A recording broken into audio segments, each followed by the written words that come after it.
اللهم صل وسلم على نبينا محمد وعلى آله وصحبه أجمعين.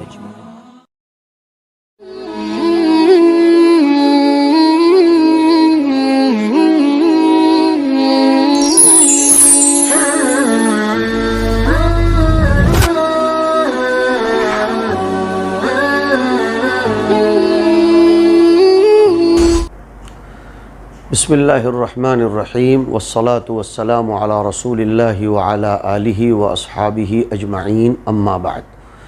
فعن النبی صلی اللہ علیہ وسلم انہ قال تعلموا الفرائض وعلموها الناس فإنها نصف العلم وقال علیہ الصلاة والسلام من قطع میراث اخیہ قطع اللہ میراثہ من الجنہ او کما قال علیہ الصلاة والسلام۔ معزز سامعین، جناب نبی اکرم صلی اللہ علیہ وسلم کا ایک ارشاد میں نے پڑھ کر سنایا، اس کی طرف عوام خواص کئی لوگوں کی توجہ یکسر نہیں ہے۔ حضور فرماتے ہیں علم الفرائض کو یعنی وراثت کے علم کو سیکھو اور لوگوں کو سکھلاؤ، اس لیے کہ علم کا آدھا حصہ یہ وراثت کا علم ہے۔ دیکھیے، انسان پر دو حالات گزرتے ہیں، ایک حیات کا، ایک ممات کا۔ ایک اس کی زندگی کی حالت ہے، ایک اس کی موت کا حال ہے۔ زندگی سے متعلق جو احکام، جو امور ہیں، شریعت نے جیسے اس کی مکمل رہنمائی فرمائی ہے، انسان کے مرنے کے بعد بھی اس کے مال سے متعلق جو حکم ہوتا ہے، شریعت نے اس کی مکمل رہنمائی فرمائی ہے۔ مستقل آیت المیراث نام سے پوری ایک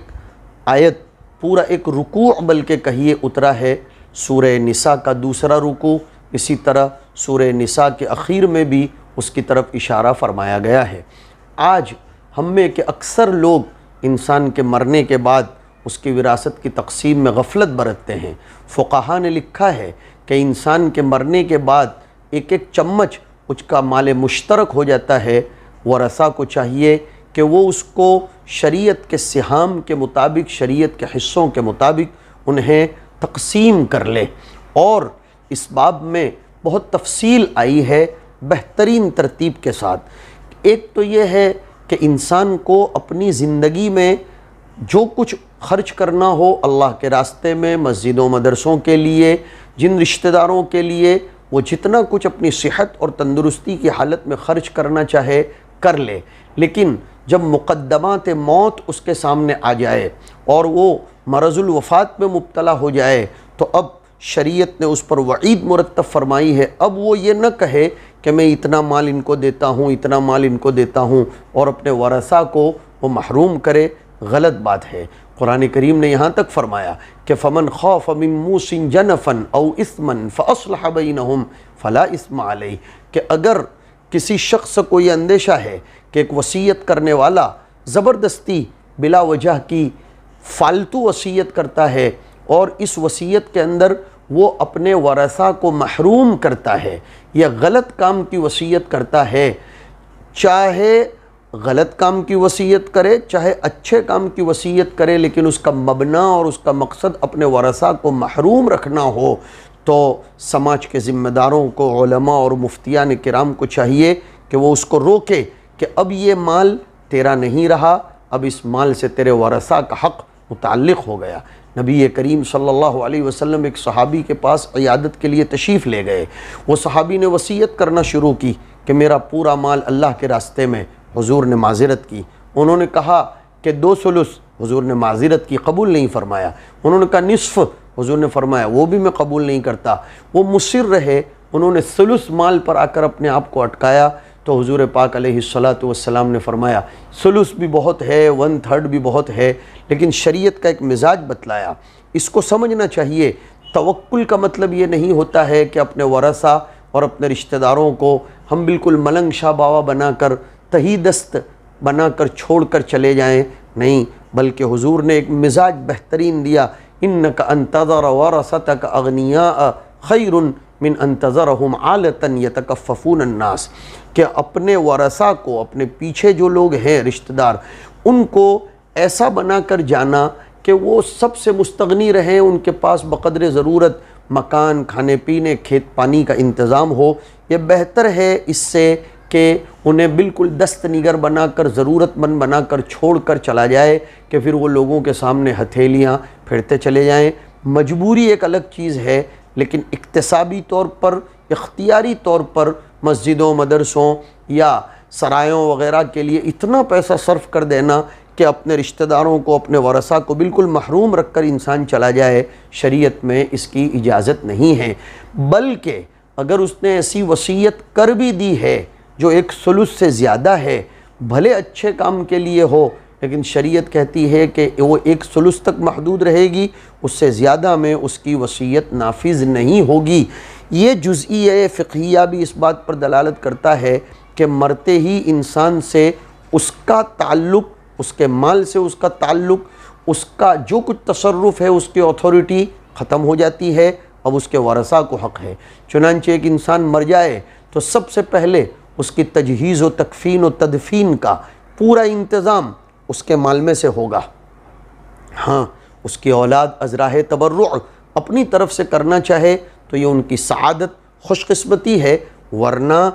اپنی موت کے بعد اپنی تجہیز و تکفین و تدفین کا انتظام اپنے مال میں سے ہوگا۔ شریعت نے سب سے پہلے یہ بتلایا ہے، اور اس کے بعد اس میت پر جو دیون اور قرض ہیں وہ ادا کیے جائیں گے۔ آج کل اس کا اہتمام نہیں ہوتا۔ میں اس بات کی طرف توجہ دلاتا ہوں کہ جیسے اگر ہمارے والد یا ہماری والدہ یا ہمارا کوئی مورث اگر سخت بیمار ہے اور وہ ICU میں جکڑا ہوا ہے، اس کو ہم بیماری سے چھڑانے کے لیے جیسے کوشش کرتے ہیں، کئی روپے داؤ پر لگا دیتے ہیں، تو مرنے کے بعد یاد رکھنا چاہیے کہ میت اپنے قرضے کی وجہ سے قبر میں دبا ہوا رہتا ہے۔ مسلم شریف کی ایک روایت آئی ہے، یغفر للشہید کل ذنب الا الدین، شہید جیسا عظیم المرتبت اور شریف المرتبت آدمی سارے گناہ اس کے معاف کر دیے جاتے ہیں سوائے قرضے کے، جب تک اس کا قرض ادا نہ کیا جائے۔ اگر وہ اس کی سکت چھوڑ کر مرا ہے تو اس کے مال میں سے اس کا قرضہ ادا کیا جائے، نہیں تو اس کی اولاد کے ذمے اس کا قرض ادا کرنا ہے۔ یہ ادائے دیون ہیں، اور دیون کی، قرض کی دو قسمیں ہیں، سنیے برابر۔ ایک اللہ کا قرضہ، ایک بندے کا قرضہ۔ اللہ کے قرضے کا مطلب میت نے اگر نمازیں چھوڑی ہیں، میت نے روزے چھوڑے ہیں، اگر اس پر حج فرض تھا مگر اس نے نہیں کیا، اس کے اوپر زکوٰۃ باقی تھی اگر وہ صاحب نصاب تھا، تو اس کے مال میں سے یہ سب کچھ کیا جائے گا، اور جن لوگوں کا قرض ہے وہ ادا کیا جائے گا۔ اور اس کے بعد تیسرے نمبر پر وصیت آئے گی، وصیت کے باب میں نے سمجھایا۔ پھر چوتھے نمبر پر وراثت کی تقسیم ہوگی، اور وراثت میں آج کل ہم بکثرت دیکھ رہے ہیں کہ جو لڑکا ماں باپ کے ساتھ رہتا ہے وہی وراثت پر قابض ہو جاتا ہے، وہی سب کچھ ہڑپ کر لیتا ہے، دوسرے بھائی بہنوں کو اس میں ذرہ برابر حصے دار نہیں ہونے دیتا، دادا گیری کرتا ہے، ڈاکیومنٹس جعلی بناتا ہے، یا پھر وہ اپنی اہمیت جتلاتا ہے۔ ایک مسئلے کی طرف خصوصی توجہ دلاؤں، اگر اولاد میں سے کسی نے اپنے ماں باپ یا دونوں میں سے کسی ایک کی خصوصی خدمت کی ہو تو اس خدمت کی بنیاد پر وہ ماں باپ کے مال پر قابض نہیں ہو سکتا۔ خدمت کا بدلہ تو اللہ دیتا ہے، وراثت ہڑپ کرنے کے لیے یا قبضہ کرنے کے لیے خدمت ہوتی ہی نہیں ہے، لہذا اس کو دلیل نہ بنایا جائے کہ باپ کے پیچھے ہاسپٹل کا خرچہ میں نے کیا تھا، باپ کی ذمہ داری میرے اوپر میں نے اٹھائی تھی، لہذا دوسرے بھائی بہنوں کا حق نہیں بنتا ہے۔ نہیں، بلکہ سارے بھائی بہنوں کا مشترکہ حصہ بنتا ہے۔ ہاں، اگر ماں باپ یا دونوں میں سے کسی ایک نے اپنی زندگی میں ہی کسی بیٹے یا بیٹی کو ہبے کے طور پر دے دیا ہو، باقاعدہ اس کو مالک بنا دیا ہو، اس کے لیے تحریری طور پر دے دیا ہو، گواہ بنا دیے ہوں، تو یہ معاملہ مستثنیٰ ہے۔ ورنہ اگر زبانی کوئی وصیت کر دی ہو اولاد میں سے کسی ایک کے لیے، وہ حدیث میں آتا ہے لا وصیت لوارث، وارث کے لیے وصیت کا نفاذ نہیں ہوگا، تو لڑکے کو ڈبل ملتا ہے، لڑکی کو سنگل ملتا ہے۔ بہت سے گھرانوں میں دیکھا گیا ماں کو حصہ نہیں دیا جاتا، بہنوں کو حصہ نہیں دیا جاتا، اس کی بنیاد پر مال میں برکت نہیں ہوتی، زندگی میں سکون نہیں ملتا۔ حدیث شریف میں آیا جو اپنے بھائی کی وراثت کو منقطع کرتا ہے، اللہ تبارک و تعالی اس کی جنت کی جو وراثت ہے اس کو منقطع کر دے گا۔ اس کی طرف ہمیں بہت زیادہ توجہ دینے کی ضرورت ہے۔ اگر بہنیں شرما شرمی میں یہ کہہ دیں ہمیں باپ کی وراثت کی ضرورت نہیں ہے، مفتیان کرام کا متفقہ فیصلہ ہے، زبانی منع کر دینے سے وہ معاف نہیں ہوتا ہے۔ اولاً انہیں مالک بنائیے، ان کے ہاتھ میں پیسے دے دیجئے، اس کے بعد اگر وہ آپ کو واپس لوٹائیں تو یہ ان کی طرف سے ہبہ اور ہدیہ ہوگا۔ سماج میں اس چیز کی بہت زیادہ کمزوری ہے، جس کی بنیاد پر آپس میں رسہ کشی ہے، رشتہ داروں میں ٹوٹ پھوٹ ہے، اور وہ جو اندرونی محبتیں ہیں وہ نہیں پائی جاتی۔ یہ سمجھنا کہ میں اپنے بھائی بہنوں کو دوں گا،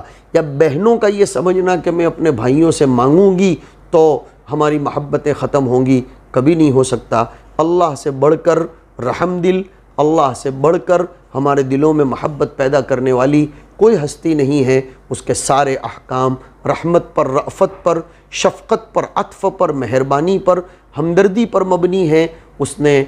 شریعت میں وراثت کے باب میں بہت شدید بات بیان فرمائی ہے، اور وراثت کے پورے تفصیلی احکام کو ذکر کرنے کے بعد اس نے فرمایا ہے وَمَن يَعْصِ اللَّهَ وَرَسُولَهُ وَيَتَعَدَّ حُدُودَهُ يُدْخِلْهُ نَارًا خَالِدًا فِيهَا وَلَهُ عَذَابٌ مُّهِينٌ، کہ جو ان احکام کو نہیں مانے گا اور حد تجاوزی کر جائے گا تو اللہ تعالیٰ اس کو جہنم میں ہمیشہ کے لیے داخل کر دے گا۔ ایک آدمی کے نامہ اعمال میں روزے، تہجد، چلے، 4 مہینے، اجتماعات، بخاری شریف، جلالین، تفسیر، مسجدوں مدرسوں کی تعمیر، رفاہ عام کے سارے کام، اور سارے کے سارے اس کے نامہ اعمال میں نیکیاں ہیں، لیکن وراثت کے باب میں وہ خالی ہے کہ اس نے اپنے ورثاء کے درمیان، اپنے شرکاء کے درمیان ٹھیک سے وراثت کو نہیں تقسیم کیا، تو پھر وہ قیامت کے دن تہی دست ہو جائے گا۔ اس کو اس وقت لوگوں کو اپنی نیکیاں دے دینی پڑیں گی، اس لیے کہ قیامت کے دن روپیوں کی شکل میں بدلہ نہیں چکایا جا سکتا، وہاں کی کرنسی حسنات ہیں، وہ چکانی پڑیں گی۔ رمضان شریف میں ہم ختم ہونے سے پہلے اپنی دعاؤں کو مستجاب بنانے کے لیے اس بات کا عہد کریں کہ ہم اپنی کمائی، آمدنی، اپنے گھر کا ایک ایک لقمہ حلال کا بنائیں۔ میں سعد بن ابی وقاص رضی اللہ تعالیٰ عنہ کی وہ روایت سے سہارا لیتا ہوں جو مسند احمد میں آئی۔ حضرت سعد بن ابی وقاص نے حضور اکرم صلی اللہ علیہ وسلم کی خدمت میں عرض کیا ادعو اللہ ان یجعلنی مستجاب الدعوہ، کہ اللہ کے رسول میرے لیے دعا کیجئے اللہ مجھ کو مستجاب الدعوات بنائے کہ میری ہر دعا قبول ہو جائے۔ حضور نے فرمایا اطیب مطعمک تکن مستجاب الدعوہ، کہ اپنی غذا کو حلال بنا لو تو تم مستجاب الدعوات بن جاؤ گے۔ وراثت کو غلط طریقے سے کھانا یہ بھی حرام ہے۔ حرام صرف چوری کرنے کو نہیں کہتے، اپنی بہن کا حق نہ دینا اور پھر اس پر مسجد قائم کرنا، اپنے بھائی کا حق نہ دینا اور مسجدوں کی رسیدیں کٹوانا، اپنے بھائی بہنوں کا حق ادا نہ کرنا اور پھر بڑے بڑے اعمال انجام دینا کسی بھی صورت میں قابل قبول نہیں ہے۔ اللہ رب العزت تہجد کو نامہ اعمال میں اتنی باریکی سے نہیں دیکھیں گے جتنی باریکی سے بندوں کے حقوق کے نبھانے اور نہ نبھانے کو دیکھیں گے۔ میں امید کرتا ہوں کہ ہم اپنے اعمال کا محاسبہ کریں گے۔ میرے بہت پیارے بھائیوں، ہمیں احتساب کی ضرورت ہے، محاسبے کی ضرورت ہے کہ کہیں نہ کہیں ہماری زندگیوں میں مالی اعتبار سے کوئی گڑبڑ پائی جا رہی ہے، ہم اس گڑبڑ کا تدارک کریں۔ اور اب یہ خدشہ کہ اب ہم دے دیں گے تو ہمارے مال میں سے اتنی کمی ہوگی، نہیں، اللہ کے تقوی کی بنیاد پر، اللہ سے ڈر کی بنیاد پر، شریعت کے احکام پر عمل کرنے کی بنیاد پر اگر ہم دے دیتے ہیں تو اللہ تعالیٰ بہت زیادہ خیر اور برکت سے نوازے گا۔ اللہ رب العزت ہمیں ان پہلوؤں کی طرف بھی توجہ کرنے کی توفیق نصیب فرمائے۔ وصلی اللہ علی النبی الکریم۔ قد أطل شهر الصيام والعمل أبشر